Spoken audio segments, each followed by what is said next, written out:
سبحان الله والحمد لله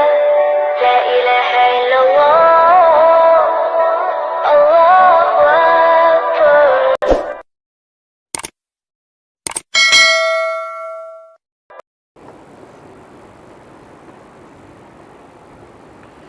اعوذ باللہ من الشیطان الرجیم بسم اللہ الرحمن الرحیم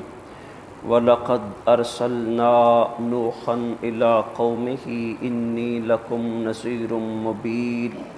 أَلَّا تَعْبُدُوا إِلَّا اللَّهَ إِنِّي أَخَافُ عَلَيْكُمْ عَذَابَ يَوْمٍ أَلِيمٍ فَقَالَ الْمَلَأُ الَّذِينَ كَفَرُوا مِنْ قَوْمِهِ مَا نَرَاكَ إِلَّا بَشَرًا مِثْلَنَا وَمَا نَرَاكَ اتَّبَعَكَ إِلَّا الَّذِينَ هُمْ أَرَاذِلُنَا بَادِيَ الرَّأْيِ وَمَا نَرَى لَكُمْ عَلَيْنَا مِنْ فَضْلٍ بَلْ نَظُنُّكُمْ كَاذِبِينَ صدق اللہ العظیم. اللہم صلی علی سیدنا و مولانا محمد وآلہ واصحابہ وبارک وسلم. اور بے شک ہم نے نوح کو ان کی قوم کی طرف بھیجا. انہوں نے کہا میں تم کو علی الاعلان ڈرانے آیا ہوں کہ تم اللہ کے سوا کسی کی عبادت نہ کرو. مجھے تم پر دردناک دن کے عذاب کا خوف ہے. پس ان کی قوم کے کافر سرداروں نے کہا ہم تم کو اپنے جیسا ہی بشر سمجھتے ہیں اور ہم دیکھتے ہیں تمہاری پیروی صرف ہمارے پسماندہ اور کم عقل لوگ ہی کر رہے ہیں اور ہم اپنے اوپر تمہاری کوئی فضیلت نہیں سمجھتے بلکہ ہمارے گمان میں تم جھوٹے ہو. اللہ سونے نے قرآن مقدس میں نوح علیہ السلام کا قصہ بار بار بیان فرمایا ہے اور اس سورہ مبارکہ میں بھی یعنی سورہ ہود میں اللہ سونے نے بڑی تفصیل کے ساتھ پیارے نوح علیہ السلام کا قصہ بیان کیا ہے. ہم اس بات کو جانیں کہ جو انبیاء علیہ السلام کے قصص اللہ سونے نے اپنے قرآن میں بار بار دہرائے اور واضح طور پر بیان کیے ہیں جہاں ہمارے لیے بہت بڑا سبق اسباق ہیں وہاں اللہ سونے کے پیارے محبوب علیہ السلام کے لیے تسلی اور تشفی کا تربیت کا بڑا سامان ہے کہ میرے محبوب علیہ السلام اللہ سونے کے دین اسلام کی تبلیغ فرماتے اور جو قوم کے منکرین رویہ اپناتے اور میرے محبوب علیہ السلام کو اذیت دیتے اور میرے آقا السلام کو ستاتے. میرے محبوب علیہ السلام ان کے حال پر جس کیفیت سے گزرتے اللہ سونا بار بار انبیاء علیہ السلام کے قصے بیان کر کے اپنے محبوب علیہ السلام کو تسلی تشفی اور سبق آموز نصیحتیں فرماتا ہے اور میرے محبوب السلام کی دل جوئی فرماتا ہے. اللہ سونا فرماتا ہے کہ میرے محبوب دنیا والوں سنو کہ بے شک ہم نے نوح علیہ السلام کو ان کی قوم کی طرف بھیجا. انہوں نے آ کر اپنی قوم کو اعلان کیا بے شک میں کھلا واضح طور پر تمہیں ڈر سنانے آیا. اللہ عز و جل کے انبیاء علیہ السلام جب بھی اپنی قوم کے پاس آئے ہیں ان کو آ کے اللہ سونے کی رحمت کی بشارتیں دی ہیں اور اسلام قبول نہ کرنے پر ان کو اللہ کی پکڑ کا ڈراؤنا احساس دلایا ہے کہ تم اللہ کی پکڑ میں آ جاؤ گے. اور وہ ڈر سنانا کیا تھا؟ تبلیغ کا مرکز و محور کیا تھا؟ اللہ تعبدوا الا اللہ، لوگو اللہ کے سوا کسی کی عبادت نہ کرو. یہ انبیاء علیہ السلام کا وہ مرکزی پیغام ہے جو اللہ تعالیٰ نے بار بار قرآن میں بیان فرمایا. ساری انسانیت کو اللہ سونے نے حکم دیا لوگو اللہ کے سوا کسی کی عبادت نہ کرو. ہم ہر روز جب بھی قرآن پڑھتے ہیں اس پہلو کو اجاگر کرتے ہیں اللہ سونے کی بندگی کے سوا کسی کی بندگی نہیں ہے. یہ وہ پرسوس خطاب ہے انسان کو کہ انسان اگر تو اللہ کی عبادت چھوڑنے والا ہے تو اللہ کی مخلوقات میں سے کسی کی بھی عبادت کرنے والا ہے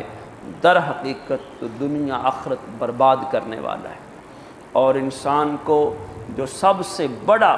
اس دنیا میں پیغام ہے وہ یہ ہے، اللہ تعبدوا الا اللہ، اللہ کے سوا کسی کی عبادت نہ کرو۔ انی اخاف علیکم عذاب یوم علیم، میں خوف رکھتا ہوں تم پر کہ عظیم دن کا عذاب آ جائے گا، تمہیں دردناک عذاب آ پکڑے گا۔ پیارے انبیاء علیہ السلام نے ان کو دنیا میں اللہ سونے کا دین قبول نہ کرنے پر، اللہ سونے کے انبیاء علیہ السلام نے ان کو دنیا میں پکڑے جانے سے ڈرایا کہ لوگو اگر تم ہماری دعوت کو قبول نہیں کرتے اللہ سونا تمہیں اس دنیا میں عذاب دے گا،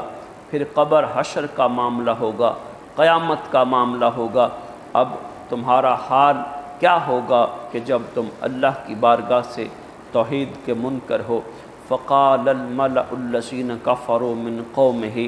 پس کہا قوم کے کافر سرداروں نے، ما نراک الا بشرا مثلنا، ہم تمہیں نہیں دیکھتے مگر اپنے جیسا بشر۔ قرآن مقدس کا دوسرا اسلوب ہم سمجھے کہ انبیاء علیہ السلام جب دنیا میں تشریف لائے، اپنی قوم کو پیغام حق سنایا، تو سب سے پہلے انبیاء کی مخالفت قوم کے سرداروں نے کی۔ اس پہلو کو میں بار بیان کر چکا ہوں کہ انبیاء علیہ السلام کی مخالفت، انبیاء علیہ السلام کے ساتھ اذیت دینے کا راستہ قوم کے چوہدریوں نے اپنایا۔ ہم پیارے محبوب علیہ السلام کی سیرت اقدس دیکھتے ہیں کہ ابو جہل ٹولہ، عتبہ، شیبہ، امیہ بن خلف، یہ سارے سردار کس طرح میرے محبوب علیہ السلام کی مخالفت میں ڈٹے ہوئے تھے۔ ہاں ابو بکر صدیق بھی سردار تھے، لیکن وہ ایسے سردار تھے کہ جو شخص میرے محبوب علیہ السلام نے فرمایا زمانہ جاہلیت میں ذی مقام ہے، اسلام قبول کرنے کے بعد بھی وہ ذی مقام ہے، اور جو زمانہ جاہلیت میں ذی مقام سمجھا جاتا تھا، اسلام قبول نہیں کرتا، اس کا کوئی مرتبہ مقام نہیں بلکہ وہ ذلیل و رسوا ہے۔ سیدنا ابو بکر جب آپ نے اسلام قبول کیا، چوہدری، آپ بھی مکہ کے چوہدری تھے، لیکن آپ کو اللہ سونے نے صدیق بنا دیا، پیارے عمر کو فاروق بنا دیا، پیارے عثمان کو ذی النورین اور غنی بنا دیا، مولا علی کو رب تعالیٰ نے مرتضیٰ بنا دیا، حیدر کرار بنا دیا۔ میرے محبوب السلام نے ان کو فرمایا جس کا میں مولا اس کا علی مولا۔ مصعب بن عمیر چوہدری مکہ تھے، اللہ سن نے کس قدر شان عطا فرمائی، میرے محبوب نے کیسے ان کی عظمت بیان کی، یہ ہم دیکھتے ہیں۔ یعنی اللہ سونے کے انبیاء علیہ السلام کی تعلیمات جب سامنے آ جائیں، واضح ہو جائیں، تو جو چوہدری خوش نصیب ہیں وہ اسلام قبول کر کے اتباع کا راستہ اپنا کر وہ سعادتوں والے بن جاتے ہیں۔ لیکن ہم کثرت سے دیکھتے ہیں کہ انبیاء علیہ السلام کی مخالفت چوہدری طبقہ ہی کرتے ہیں۔ پیارے ابو سفیان رضی اللہ تعالیٰ عنہ جب آپ نے اسلام قبول نہیں کیا تھا، صلح حدیبیہ کے بعد ہرقل کے پاس آپ کا جانا ہوا، وہاں ہرقل نے پوچھا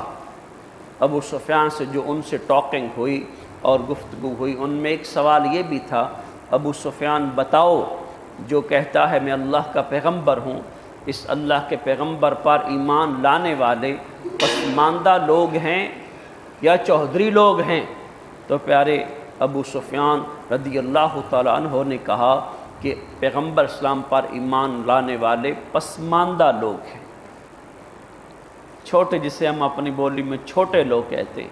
وہ لوگ ہیں۔ تو ہرقل نے کہا بلا شبہ انبیاء علیہ السلام پر پسماندہ لوگ ہی پہلے ایمان لے کے آتے۔ تو جو قوم کے چوہدری تھے انہوں نے کہا ہم تو تمہیں صرف اپنے جیسا بشر ہی سمجھتے ہیں۔ قرآن مقدس کا دوسرا پہلو ہم سمجھیں پیارے ساتھیوں، ہم جہاں بھی کفار کا، سرداروں کا انبیاء علیہ السلام کو اپنے جیسا بشر کہنا دیکھتے ہیں، اس میں یہ محسوس ہوتا ہے، یہ پہلو نمایاں ہوتا ہے کہ وہ انبیاء علیہ السلام کو بشر ان کی چھٹائی بیان کرنے کے لیے کرتے تھے، ان کا چھوٹا پن کہ کیا آپ کیا ہو یا تم کیا ہو، ہمارے جیسے بشر ہی ہو۔ یعنی اللہ سونے کے انبیاء علیہ السلام کو وہ بشر